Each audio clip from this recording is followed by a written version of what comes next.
Vous n'atteindrez la vraie piété qu'en faisant aumône d'une part des biens que vous aimez. Et quelque aumône que vous fassiez, Dieu en est parfaitement informé. Tous les aliments étaient permis aux fils d'Israël, excepté ce qu'Israël lui-même s'était interdit avant que la Torah ne fût révélée. Dis-leur, apportez la Torah et lisez-la, si vous êtes de bonne foi. Quiconque après cela forgera des mensonges sur le compte de Dieu sera du nombre des injustes. Dis-leur, Dieu a dit vrai, suivez donc la religion d'Abraham, ce pur monothéiste, qui ne s'est jamais compromis avec les païens. En vérité, le premier temple qui a été fondé à l'intention des hommes est bien celui de la Mecque, qui est à la fois une bénédiction et une bonne direction pour l'univers. Terre de signes sacrés, c'est aussi l'oratoire d'Abraham. Quiconque y pénètre sera en sécurité. En faire le pèlerinage est un devoir envers Dieu pour quiconque en a la possibilité. Quant aux infidèles, qu'ils sachent que Dieu se passe volontiers de tout l'univers.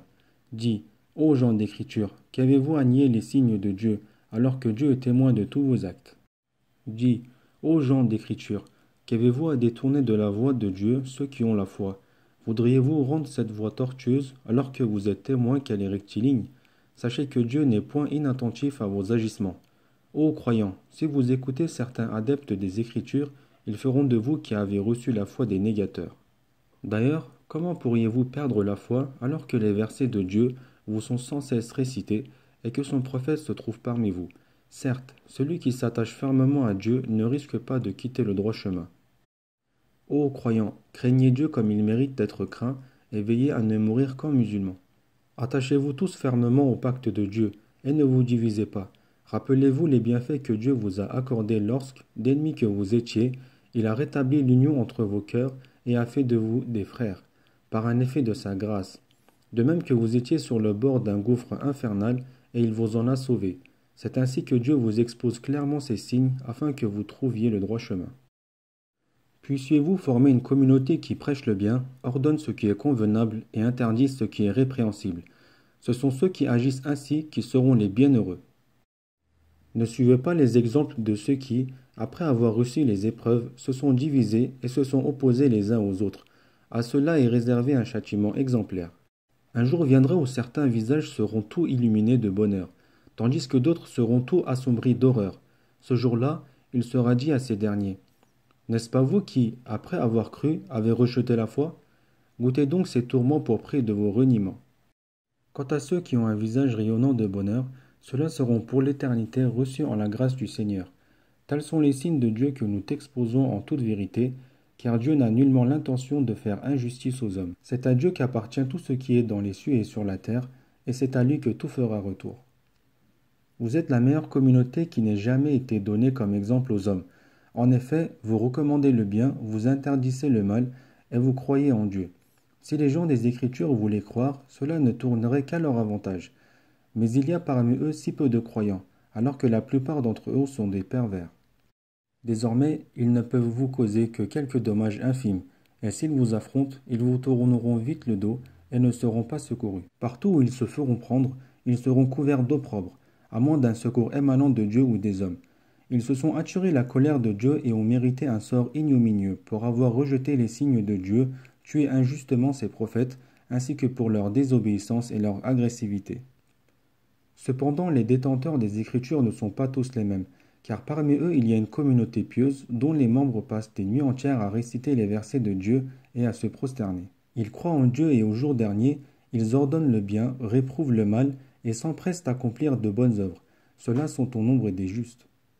Quelque bien qu'ils fassent, il ne leur sera pas dénié, car Dieu connaît bien ceux qui le craignent.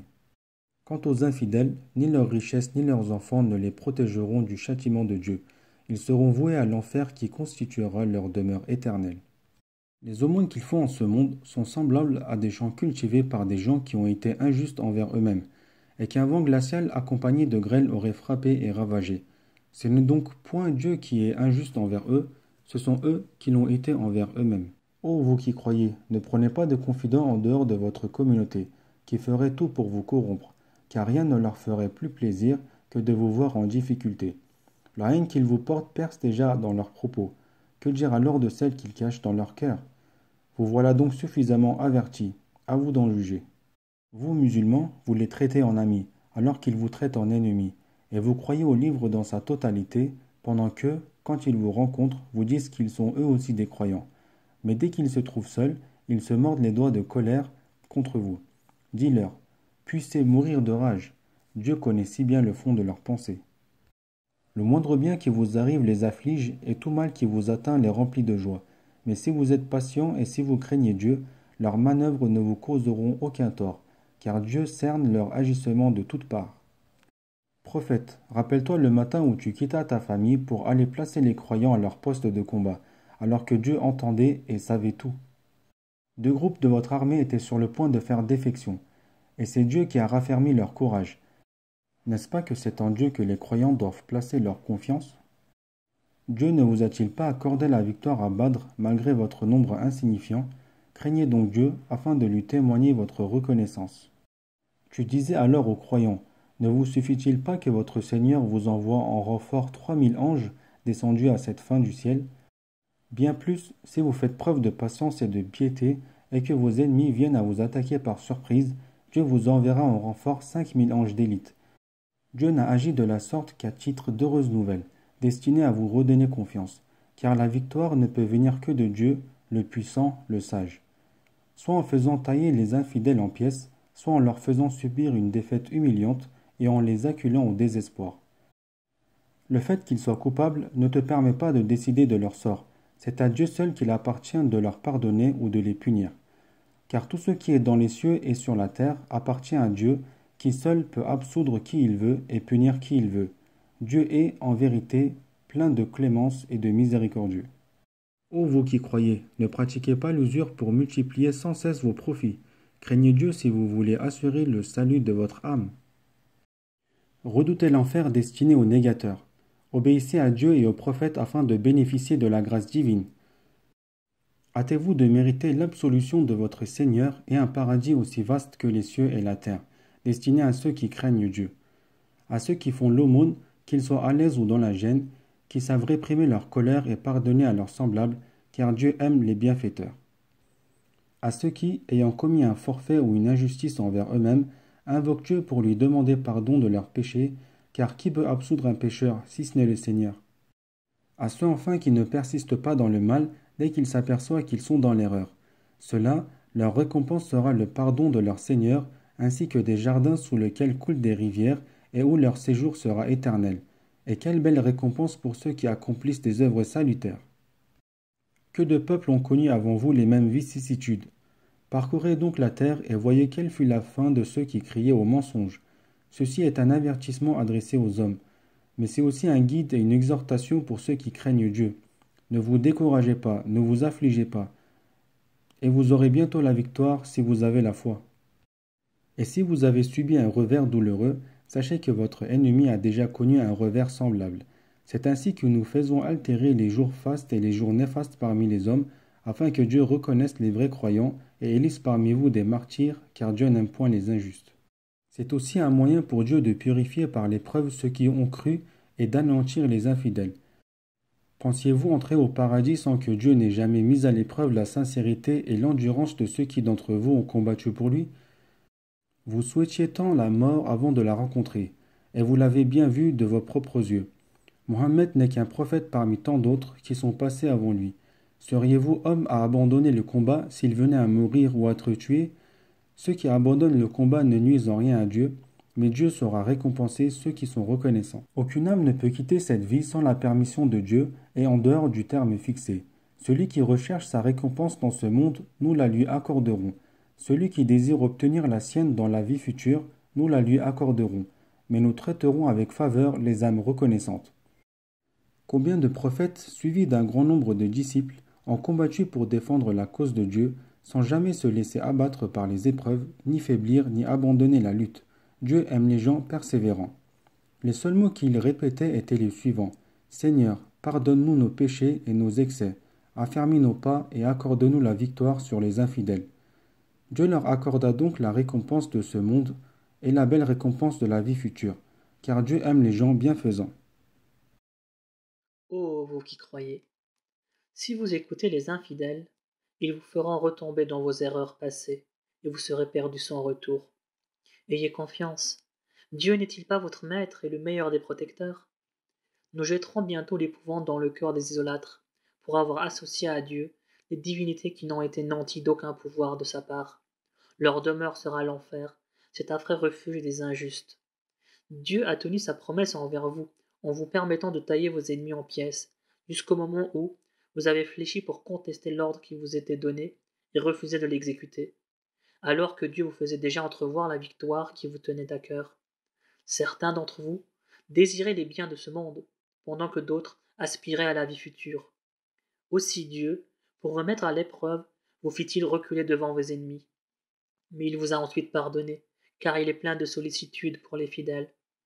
Et au moment où vous battiez en retraite, sans vous soucier les uns des autres, et pendant que le prophète sur vos arrières tentait de vous ramener au combat, Dieu vous infligea déception sur déception, afin que vous n'ayez pas à regretter le succès qui vous échappait, ni à vous lamenter sur le malheur qui vous frappait, car Dieu est bien informé de ce que vous faites.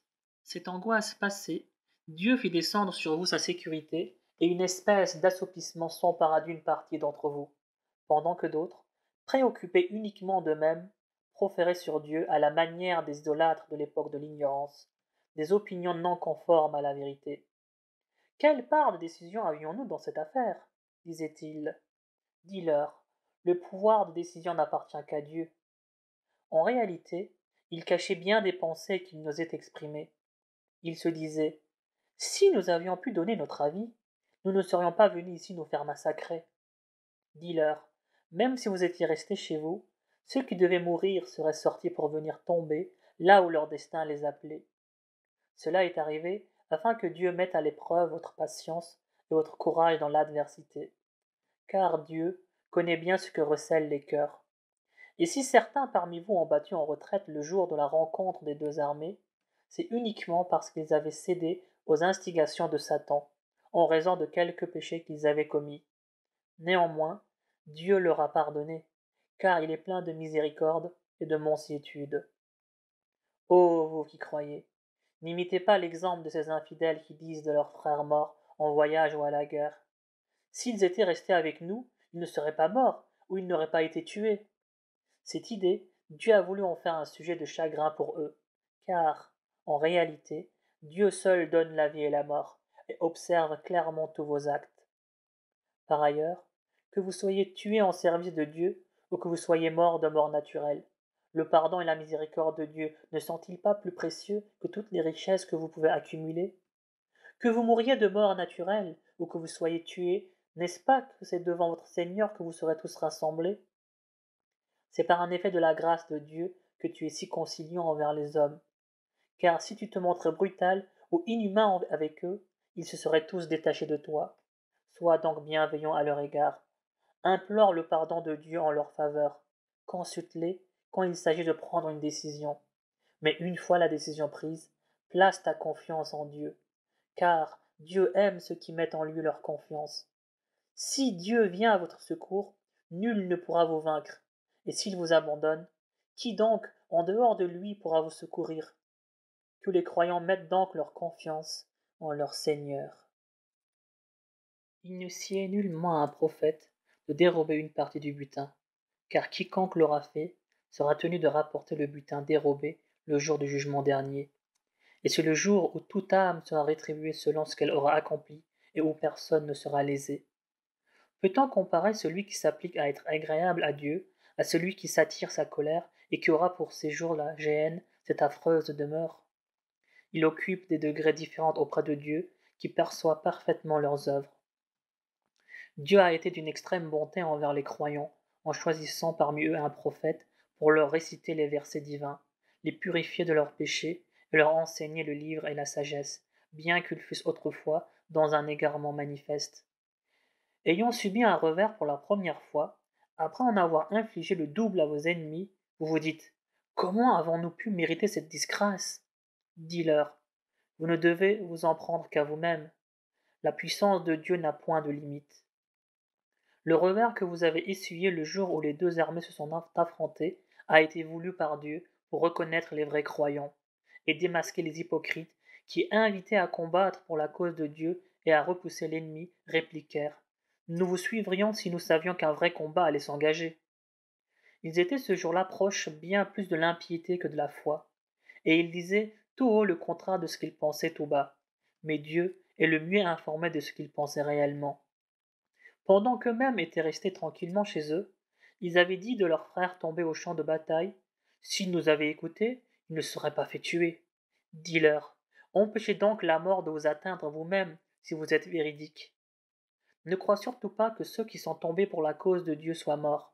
Ils sont, au contraire, bien vivants auprès de leur Seigneur qui les comble de ses faveurs. Ils sont heureux d'être reçus au sein de la grâce du Seigneur, et ravis que leurs compagnons de combat, qui ne les ont pas encore rejoints, ne connaîtront ni peur ni chagrin. Et ils se réjouissent des bienfaits et de la grâce de Dieu, sachant que Dieu ne frustre jamais de leur récompense les croyants qui ont répondu à l'appel de Dieu et du prophète, malgré les blessures qu'ils avaient reçues. À ceux d'entre eux dont la conduite a été exemplaire et dont la foi a été inébranlable est réservée une magnifique récompense. Ce sont ceux-là qui, lorsqu'on est venu leur dire: vos adversaires réunissent leurs forces pour vous attaquer, soyez vigilants, ont vu leur foi se décupler et se sont écriés: Dieu seul nous suffit, n'est-il pas le meilleur des protecteurs? Et comblés des bienfaits du Seigneur et de sa grâce, ils revinrent chez eux, sans avoir éprouvé le moindre mal. Ils ne recherchaient en fait que l'agrément du Seigneur, dont la grâce n'a point de limite. Ces nouvelles défaitistes ne sont que l'œuvre de Satan qui les utilise pour intimider ses adeptes. Ne les craignez donc pas, mais craignez-moi si vous êtes de vrais croyants. Que ceux qui courent à pas précipités vers l'impiété ne te causent aucune affliction. En vérité, ils ne sauraient nuire en rien à Dieu. C'est plutôt Dieu qui ne veut leur accorder aucune part dans la vie future, où un châtiment terrible les attend, car ceux qui troquent la foi contre l'incrédulité ne sauraient nuire en rien à Dieu, et un châtiment cruel leur est réservé. Que les négateurs ne s'imaginent pas que le lent sursis que nous leur accordons soit un bien pour eux. Ce lent délai leur est plutôt accordé afin qu'ils accumulent les péchés. Aussi, un châtiment avilissant leur sera-t-il infligé. Dieu ne saurait laisser les croyants dans l'état difficile où vous vous trouvez que le temps de distinguer le bon du mauvais, de même qu'il ne saurait vous dévoiler le mystère. Mais il choisit, à cet effet, parmi ses messagers qui il veut. Ayez donc foi en Dieu et en ses prophètes, car si vous croyez en Dieu, et si vous le craignez, une généreuse récompense vous sera attribuée. Que ceux qui se montrent avares des biens que Dieu leur a généreusement octroyés ne s'imaginent pas que cela soit à leur avantage. C'est, au contraire, un malheur pour eux, car, le jour de la résurrection, ils porteront comme un carcan au cou les biens qu'ils ont amoureusement accumulés. En effet, l'héritage des cieux et de la terre appartient au Seigneur qui est parfaitement instruit de tout ce que vous faites. Dieu a entendu les paroles de ceux qui ont dit: Dieu est pauvre et nous sommes riches. Nous enregistrons leurs propos et nous prenons acte du sang des prophètes qu'ils ont injustement versé. Et nous leur dirons: goûtez donc le supplice de l'enfer, et ce, pour prix de ce que vos mains ont perpétré, car Dieu ne commet jamais d'injustice envers ses serviteurs. À ceux qui disent: Dieu nous a prescrit de ne pas croire en un prophète tant qu'il ne nous aura pas apporté une offrande que le feu du ciel viendrait aussitôt consumer. Réponds: avant moi, bien des prophètes vous ont déjà apporté des preuves, y compris le miracle dont vous parlez. Pourquoi donc les avez-vous tués si vous êtes de bonne foi? S'ils t'accusent de mensonge, d'autres prophètes avant toi ont eux aussi été traités de menteurs, bien qu'ils aient apporté des preuves évidentes, des psaumes et le livre lumineux.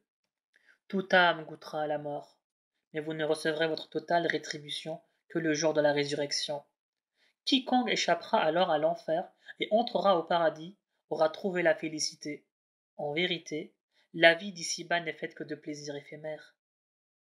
Vous serez certainement éprouvés dans vos biens et dans vos personnes. Vous entendrez bien des injures de la part de ceux qui ont reçu les Écritures avant vous, et de la part des idolâtres. Mais si vous êtes endurants et pieux, vous verrez alors que c'est bien là la meilleure résolution à prendre. Dieu a pris acte de la promesse des gens de l'Écriture de l'expliquer aux hommes et de ne pas en dissimuler la teneur. Mais, au lieu de cela, ils l'ont rejeté derrière leur dos et l'ont vendu à vil prix pour recevoir la plus ignoble des marchandises en retour. Ne crois surtout pas que ceux qui s'extasient sur leurs œuvres et qui veulent qu'on les loue même pour ceux qu'ils n'ont pas fait puissent échapper au tourment. Car, un châtiment douloureux les attend. À Dieu appartient le royaume des cieux et de la terre, et sa puissance n'a point de limite. En vérité, il y a dans la création des cieux et de la terre, et dans l'alternance de la nuit et du jour, tant de signes pour des gens doués d'intelligence. Qui, debout, assis ou couché, ne cesse d'invoquer Dieu et de méditer sur la création des cieux et de la terre en disant « Seigneur, ce n'est pas en vain que tu as créé tout cela, gloire à toi, préserve-nous du châtiment de l'enfer.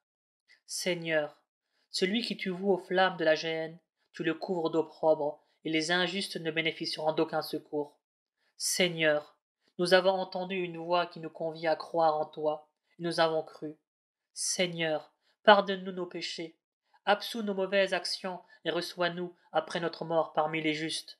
Seigneur, accorde-nous ce que tu nous as promis par l'intermédiaire de tes messagers.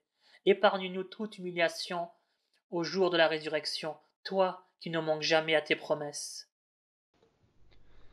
Leur Seigneur a exaucé leurs prières. Je ne ferai jamais perdre à aucun d'entre vous, homme ou femme, le bénéfice de ses œuvres. N'êtes-vous pas issus les uns des autres, ceux qui seront expatriés, qui auront été chassés de leur foyer, qui auront souffert pour ma cause, qui auront combattu ou auront été tués à mon service? À ceux-là je pardonnerai toutes leurs fautes, et je les recevrai dans les jardins baignés de ruisseaux, à titre de récompense de la part de leur Seigneur, car c'est Dieu qui distribue les meilleures récompenses. Ne te laisse donc pas impressionner par l'agitation provoquée par les infidèles à travers le monde. Ce n'est là qu'une piètre jouissance qui sera vite suivie de leur séjour en enfer. Et quel affreux séjour! Ceux qui, en revanche, craignent Dieu auront des jardins sous lesquels coulent des rivières, où leur séjour sera éternel, en hôte du Seigneur, et rien n'est meilleur pour les justes que ce qui est auprès du Seigneur. Certes, parmi les gens des Écritures, il en est qui croient en Dieu, qui tiennent pour véridique ce qui vous a révélé, ainsi que ce qui leur a été révélé, et qui, entièrement soumis à Dieu, ne troquent jamais ses enseignements contre un vil profit. Ceux-là trouveront leur juste récompense auprès de leur Seigneur, toujours prompt dans ses comptes. Ô vous qui croyez, armez-vous de patience, rivalisez de constance, soyez vigilants et craignez Dieu, si vous désirez atteindre le bonheur. Au nom de Dieu, le clément, le miséricordieux. Ô homme, craignez votre Seigneur qui vous a créé d'un seul être, et qui, ayant tiré de celui-ci son épouse, fit naître de ce couple tant d'êtres humains, hommes et femmes. Craignez Dieu au nom duquel vous vous demandez mutuellement assistance. Respectez les liens du sang, en vérité, Dieu vous observe en permanence. Restituez aux orphelins leur héritage. Ne substituez pas ce que vous possédez de mauvais à ce qu'ils possèdent de bon. Ne vous emparez pas de leur patrimoine en l'incorporant en vôtre, car ce serait là un crime abominable. Si vous craignez, en épousant des orphelines, de vous montrer injuste envers elles, sachez qu'il vous est permis d'épouser en dehors d'elles, parmi les femmes de votre choix, 2, 3 ou 4 épouses. Mais si vous craignez encore de manquer d'équité à l'égard de ces épouses, n'en prenez alors qu'une seule, libre ou choisie parmi vos esclaves. C'est pour vous le moyen d'être aussi équitable que possible. Remettez à vos femmes leur dos en toute propriété. Mais si elles vous en abandonnent une partie de bon gré, vous pouvez en disposer en toute tranquillité. Ne confiez pas aux incapables la gestion de biens que Dieu vous a donnés pour subsister. Assurez-leur cependant sur ces biens de quoi vivre et s'habiller, et tenez-leur toujours un langage empreint de bienveillance et de bonté. Mettez à l'épreuve le degré de maturité des orphelins jusqu'à l'âge de la puberté, et si vous constatez qu'ils ont acquis un bon jugement, remettez-leur leur héritage. Gardez-vous de vous empresser de le dilapider avant leur majorité. Si le tuteur est riche, qu'il s'abstienne de toucher aux biens de ses pupilles, et s'il est pauvre, il ne doit en user que de façon modérée. Au moment de remettre aux orphelins leurs biens, assurez-vous la présence de témoins, quoique Dieu, pour recevoir des dons, suffise amplement. Il revient aux héritiers mâles une part dans l'héritage laissé par leurs ascendants ou leurs proches. De même qu'il revient aux femmes une part dans l'héritage laissé par leurs ascendants ou leurs proches. Et quelle que soit l'importance de la succession, cette quotité est une obligation. Lorsque des proches non héritiers, des orphelins ou des nécessiteux sont présents au partage de l'héritage, on leur en offrira quelque chose et on leur adressera quelques paroles aimables. Que les tuteurs se représentent un instant les craintes qu'ils ressentiraient pour leur propre enfant en bas âge, s'ils étaient eux-mêmes à l'article de la mort. Qu'ils craignent donc Dieu, et qu'ils traitent avec justice et tendresse leurs pupilles. Car ceux qui dévorent injustement les biens des orphelins n'introduisent que le feu dans leurs entrailles, et ils sont voués à l'enfer. En ce qui concerne vos enfants, Dieu vous prescrit d'attribuer aux garçons une part égale à celle de 2 filles. S'il n'y a que des filles, et qu'elles soient au moins 2, il leur sera attribué les 2/3 de ce que laisse le défunt. Mais s'il n'y en a qu'une seule, elle en prendra la moitié. Si le défunt laisse un enfant, les ascendants, père et mère, auront chacun un 6e de l'héritage. Mais s'il ne laisse pas d'enfant, et que ses pères et mères soient ses seuls héritiers, la mère aura droit au tiers. Si elle laisse des frères et des sœurs, sa mère aura le 6e, après que les legs et les dettes du défunt auront été acquittés. De vos ascendants ou de vos descendants, vous ne savez pas lesquels vous sont les plus dévoués. C'est là une obligation divine à observer. Dieu est omniscient et sage. La moitié de ce que laissent vos épouses vous revient, si elles n'ont pas d'enfants, mais si elles en laissent, vous n'aurez droit qu'au quart de ce qu'elles laissent, après que les legs et les dettes grèvent la succession auront été acquittés. Vos épouses ont droit au quart de ce que vous laissez, si vous n'avez pas d'enfants, mais si vous en avez, elles n'auront droit qu'au 8e de ce que vous laissez, déduction faite de tout legs ou dette grevant la succession. Quand un homme ou une femme meurt sans laisser d'ascendant ou de descendant, à la survivance d'un demi-frère ou d'une demi-sœur d'une même mère, chacun de ces derniers aura droit à un 6e. Mais s'ils sont plus nombreux, ils se répartiront le tiers de l'héritage, déduction faite de tout legs ou dette non préjudiciable aux héritiers. C'est ce que Dieu vous recommande, car il est omniscient et plein de mansuétude. Telles sont les limites fixées par Dieu. Tous ceux qui obéissent à Dieu et à son prophète seront accueillis dans les jardins arrosés d'eau vive, où ils demeureront pour l'éternité, et ce sera pour eux la félicité suprême. Celui qui, en revanche, désobéit à Dieu et à son prophète, et qui transgresse ses lois, Dieu le précipitera dans l'enfer pour l'éternité, où un supplice avilissant lui sera infligé.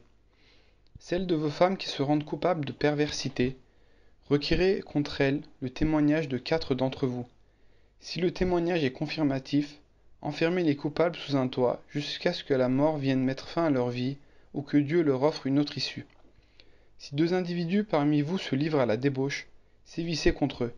S'ils se repentent et s'amendent, laissez-les en paix, car Dieu est clément et miséricordieux. Dieu pardonne seulement à ceux qui font le mal par ignorance et qui se repentent aussitôt. À ceux-là, Dieu accorde son pardon, car Dieu est omniscient et sage. Mais aucun pardon ne sera accordé à ceux qui continuent inlassablement à pécher et qui, à l'approche de la mort, disent « À présent, nous nous repentons », ni à ceux qui meurent en état d'infidélité. À tout cela seront réservées d'affreuses souffrances. Ô croyants, il ne vous est pas permis de vous attribuer des femmes par voie d'héritage contre leur gré. Ne les soumettez pas à des contraintes dans le but de leur reprendre une partie de ce que vous leur avez donné, à moins qu'elles n'aient commis un adultère prouvé. Entretenez de bons rapports avec vos femmes. Et si vous avez quelques aversions pour certaines d'entre elles, sachez que l'on peut avoir parfois de l'aversion pour une chose qui peut cependant être pour vous la source d'un grand bonheur. Si vous voulez épouser une femme à la place d'une autre, et que vous ayez donné une dot d'un quintal d'or à celle que vous répudiez, il vous sera interdit d'en rien prélever, car ce sera une infamie flagrante et une injustice manifeste. D'ailleurs, comment oseriez-vous reprendre quoi que ce soit après l'union intime qui vous a lié et les promesses solennelles que vous avez échangées? Désormais, n'épousez plus les femmes que vos pères ont eues pour épouses. Cette interdiction ne s'applique pas au passé. En fait, une telle pratique constitue un acte abominable, une ignominie et une union odieuse.